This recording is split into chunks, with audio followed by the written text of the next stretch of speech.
Hi all, welcome back. അപ്പോൾ ഇന്ന് നമ്മൾ ചെറുപയറും നേന്ത്രപ്പഴവും വെച്ചിട്ട് എളുപ്പത്തിൽ ചെയ്യാൻ പറ്റിയിട്ടുള്ള നല്ല ഹെൽത്തി ആയിട്ടുള്ള ഒരു സ്നാക്കാണ് കേട്ടോ ചെയ്യുന്നത്.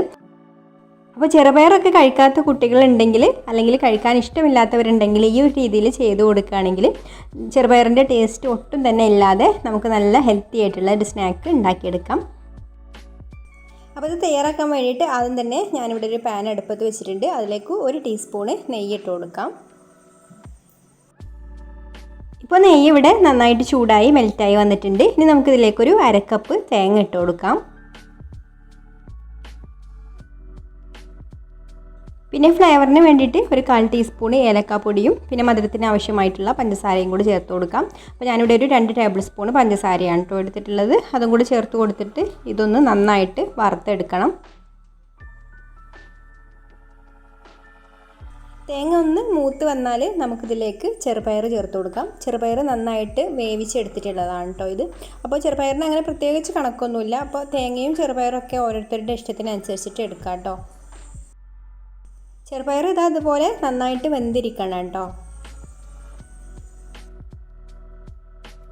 ഇനി നമുക്കിത് തേങ്ങയിലും പഞ്ചസാരയിലൊക്കെ ഇട്ടിട്ട് ഒന്നും കൂടി നന്നായിട്ട് വറുത്തെടുക്കാം. ഒരു 2-3 മിനിറ്റ് ഇങ്ങനെ തന്നെ വറുത്തെടുക്കുക കേട്ടോ. അപ്പോൾ ചെറുപയറിലെ പച്ച ടേസ്റ്റൊക്കെ ഒന്ന് പോയി കിട്ടും. ഇപ്പോൾ തേങ്ങയ്ക്കൊന്ന് മൂത്ത് ഇതാ ചെറുതായിട്ടൊന്ന് കളറൊക്കെ മാറി വന്നിട്ടുണ്ട്. അതുപോലെ തന്നെ ചെറുപയറിൻ്റെ ആ ഒരു ടേസ്റ്റും പോയിട്ടുണ്ട് കേട്ടോ. ഇത്രയും മതി. ഇനി നമുക്ക് ഫ്ലെയിം ഓഫ് ആക്കാം. ഇനി നമുക്ക് നേന്ത്രപ്പഴമാണ് വേണ്ടത്. അപ്പോൾ നേന്ത്രപ്പഴം ഇതാ ഇതുപോലെ ഒരു പാകത്തെ പഴുപ്പായിട്ടുള്ള നേന്ത്രപ്പഴം എടുക്കുക കേട്ടോ.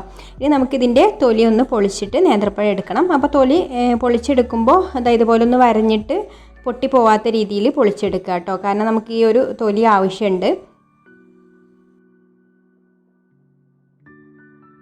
ഇനി തൊലി കളഞ്ഞിട്ടുള്ള ഓരോ പഴവും എടുത്തിട്ട് ഇതാ ഇതുപോലെ കത്തി കൊണ്ടൊന്ന് വരഞ്ഞു കൊടുത്ത് നമുക്കിവിടെ ചെറുതായിട്ടൊന്ന് കട്ട് ചെയ്ത് ഒരു ഗ്യാപ്പ് ഉണ്ടാക്കി കൊടുക്കണം.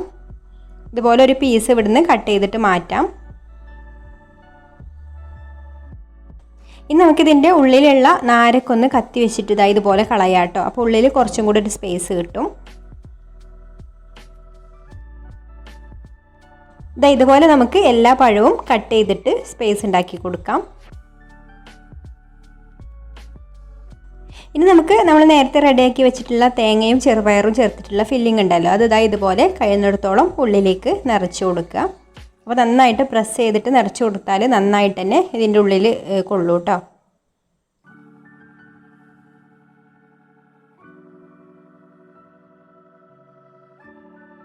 ഇനി നിറച്ച് വെച്ചിട്ടുള്ള ഓരോ പഴവും ഇതാ ഇതുപോലെ നമ്മുടെ പഴത്തൊലിയുടെ ഉള്ളിലേക്കായിട്ട് വെച്ച് കൊടുക്കുക.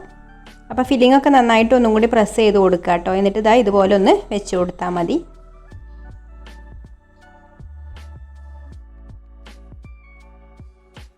ഇത് പൊതിഞ്ഞെടുക്കാൻ വേണ്ടിയിട്ട് ഞാനിതാ ഇതുപോലെ വാഴയില വാട്ടി വെച്ചിട്ടുണ്ട്. അതിലിതാ ഇതുപോലെ ഒന്ന് ചുറ്റിച്ച് കൊടുത്തതിന് ശേഷം നമുക്കിതൊന്ന് കെട്ടിക്കൊടുക്കാം. അപ്പോൾ കെട്ടിക്കൊടുക്കാൻ ഞാനിവിടെ വാഴയുടെ നാരങ്ങയാണ് കേട്ടോ എടുത്തിട്ടുള്ളത്.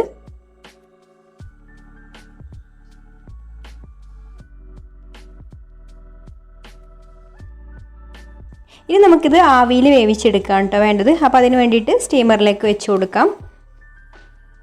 ഇനി നമുക്കിതൊരു 15-20 മിനിറ്റ് വരെ വേവിച്ചെടുക്കാം. അപ്പോൾ പഴത്തിൻ്റെ വണ്ണത്തിനനുസരിച്ചിട്ടാണ് കേട്ടോ വേവുന്നതിൻ്റെ ടൈം. അപ്പോൾ അതാ നമ്മുടെ പഴമൊക്കെ ഇവിടെ വെന്ത് വന്നിട്ടുണ്ട്. അപ്പോൾ അതാ പഴമൊക്കെ നല്ല പാകത്തിൽ തന്നെ വെന്ത് വന്നിട്ടുണ്ട്. ഇനി നമുക്കിത് കുട്ടികൾക്കൊക്കെ കൊടുക്കുകയാണെങ്കിൽ ചെറുതായിട്ട് മുറിച്ചിട്ട് ഇട്ട് കൊടുക്കാം. അപ്പോൾ നല്ല ഹെൽത്തി ആയിട്ടുള്ളൊരു സ്നാക്കാണ്. അപ്പോൾ എപ്പോഴും പൊരിച്ച സ്നാക്കുകളൊക്കെ കഴിക്കുമ്പോൾ വല്ലപ്പോഴും ഇതുപോലെയുള്ള സ്നാക്കുകളൊക്കെ ഉണ്ടാക്കി നോക്കുക. അപ്പോൾ നിങ്ങൾക്കൊരു റെസിപ്പി ഇഷ്ടമായിട്ടുണ്ടെങ്കിൽ ഒന്ന് ലൈക്ക് ചെയ്യുക, ഷെയർ ചെയ്യുക, നിങ്ങളുടെ അഭിപ്രായങ്ങളൊക്കെ കമൻറ്റ് ചെയ്യുക. അതുപോലെ ഈ ചാനൽ സബ്സ്ക്രൈബ് ചെയ്യാതെ കാണുന്നവരാണെങ്കിൽ ഒന്ന് സബ്സ്ക്രൈബും കൂടെ ചെയ്യണേ. അപ്പോൾ ഇനി മറ്റൊരു നല്ല റെസിപ്പിയുമായിട്ട് അടുത്ത വീഡിയോയിൽ കാണാം. താങ്ക്